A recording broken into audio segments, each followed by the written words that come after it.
이번 시간에는요, 질문으로 책을 읽었을 때 어떠한 효과가 있는지 실제적인 이야기를 가지고 한번 풀어보도록 하겠습니다. 우리가 질문 교육을 하는 목적 중에 하나가 어떻게 살아야 될 것인가 하는 인간의 삶에 대한 개념을 분명하게 정해 나가는 것이라고 생각을 하고 있습니다. 제가 기억하는 것 중에 가장 예뻤던 이야기에 대해서, 질문에 대해서 한번 나누어 드리려고 합니다. 토끼는 왜 잠이 들었을까? 그 질문이 저는 참 예뻤습니다. 듣자마자. 그래서 질문을 다시 해봤죠. 왜 이런 질문을 다 생각했지? 어떤 생각을 한 거야? 라고 제가 질문을 해줬습니다. 사실 정말 궁금했거든요. 그랬더니 이 아이가 거북이를 사랑한 토끼예요. 이렇게 답을 했습니다. 순간 얼마나 놀랄게요. 제가 거북이가 토끼랑 비교해서 자기는 언제나 걸음이 느리니까 빠른 토끼한테 열등감을 가졌대요. 근데 거북이를 너무나 사랑한 토끼는 열등감에서 벗어나게 하려고 일부러 져줬다. 그런데 그 수업 때 또 한 친구가 이렇게 이야기를 했습니다. 선생님, 토끼를 사랑하는 거북이에요. 너는 왜 그렇게 생각해? 또 이렇게 질문을 했습니다. 선생님, 토끼를 이기려고 했으면 물에서 경주를 하자고 했을 거예요. 거북이는 물에서도 달릴 수가 있고요. 육지에서도 달릴 수가 있잖아요. 그런데 토끼는 물에서는 못 달려요. 빠져 죽을지도 몰라요. 그래서 거북이는 토끼를 배려해서 육지에서 달리자고 했다는 거죠. 와, 이것도 참 놀랍지 않습니까?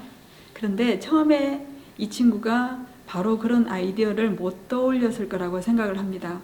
한 친구가 거북이를 사랑한 토끼라고 이야기를 하니까 또 거기에서 어떤 모티브를 얻어서 토끼를 사랑하는 거북이에요. 이렇게 이야기를 했다는 거죠.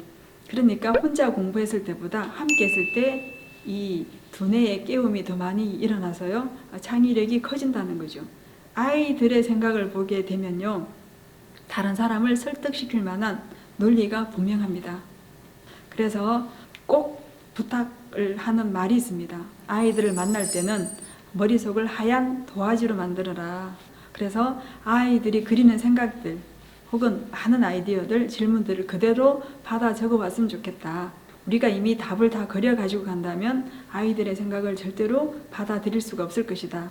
조금 전에 토끼와 거북이에 대해서 이야기를 했는데요. 우리에게도 배움이 일어나지 않습니까?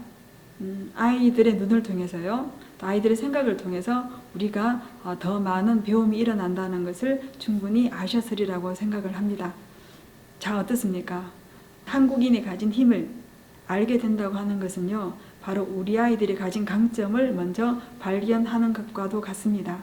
그래서 그 아이들이 가진 내재된 힘을 가지고 그 아이들의 호기심이 어디로 가 있는지 알았을 때 부모들은 올바른 질문 혹은 중요한 질문 또 아이들의 관심을 끌어낼 수 있는 질문을 할 수 있다고 생각을 합니다.